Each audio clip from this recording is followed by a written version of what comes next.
Good evening, fellow Republicans. How are you? We don't have to be conservative Donald Trump supporting Republicans this evening. Let me hear it.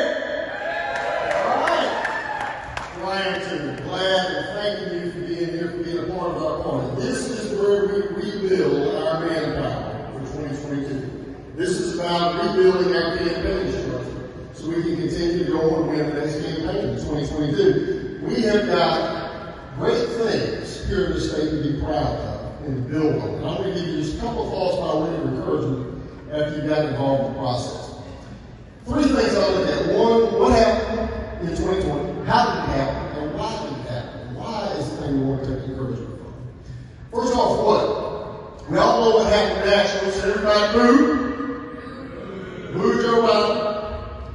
We got it right here in South Carolina. We delivered more votes for Donald Trump in South Carolina than any other presidential candidate in the history of South Carolina in 2020 for Donald Trump.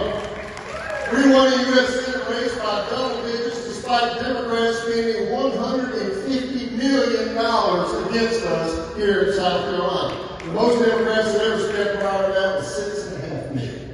They spent $150. They had spaghetti against the wall money. And at the end of the day, that giant flushing sound y'all heard in November was $150 million Democrat dollars being flushed down the toilet in the red state of South Carolina.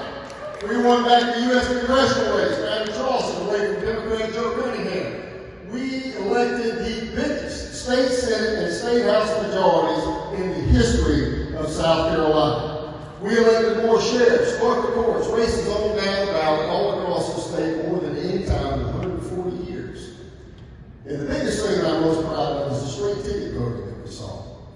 We beat Democrats for the first time in straight ticket voting in 16. We beat them by 2.5 points.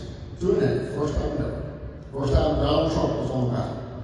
2 years later, 18, we beat them by 8 points statewide in straight ticket voting.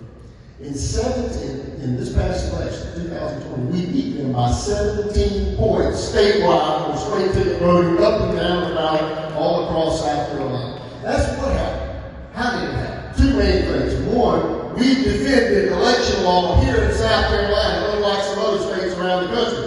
When Democrats were on their lawsuits to change the laws in the middle of the game, we filed suits. We fought back. Matter of fact, we fought them all the way to the U.S. Supreme Court, and we won. We defended election law here in South Carolina. That's how you stop voter fraud. You stop it before it starts. You don't let the wrong ballots get into the box to begin with. You fight back, and we did, and we won.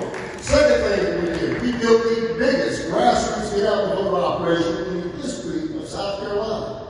Biggest ever, 5 times bigger than anything that we had ever done before.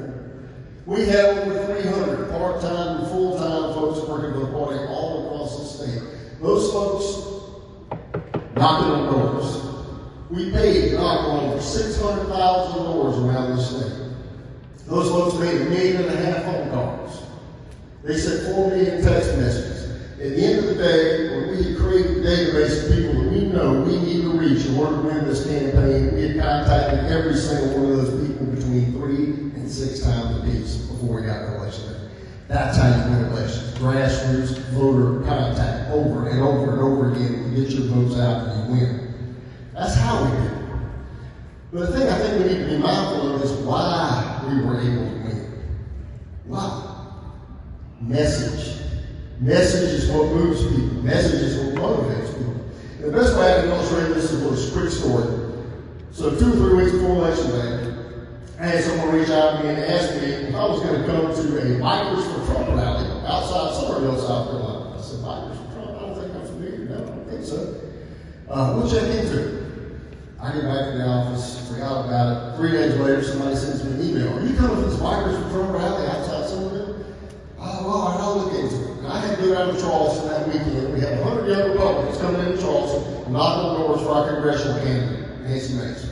So I'm going to be down there that weekend. Somebody else calls me and says, you come to this Bikers for Trump rally? I said, okay, when is it? Well, it's at 11 o'clock on Sunday morning at the Honky Tonk Bar and Grill outside Madison.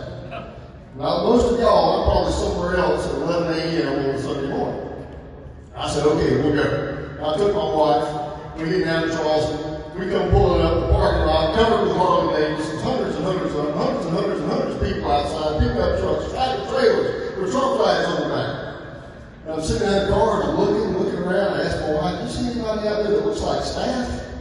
"I don't think so." "No, let's get out." So we got up and started walking out. We get up close to the front door. Big guy comes walking up to me with a biker jacket on. "You must be Drew McKissick."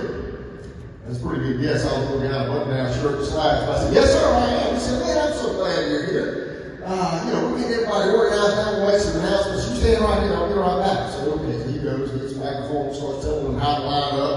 They're going to go take a ride down the interstate, across the Railroad Bridge, and come back and have a big barbecue.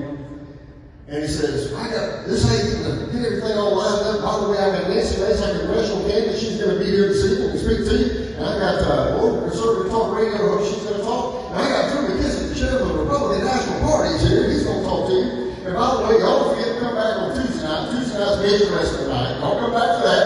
And we're going to get started here in just a minute." I'm telling you, you wouldn't put half the people in that event in the average Republican Party that you've ever been to in your life. But those people were excited. They were enthusiastic about our candidate and about our message. That is the reason why we went from 2.5 points to 8 points to 17 points on straight ticket voting. People being excited about our candidate and about our party. So our opportunity as Republicans, and my challenge to all of you is to keep these people involved in our party. Because if we do, we will continue to grow as a party, and if we continue to grow, we'll continue to win and continue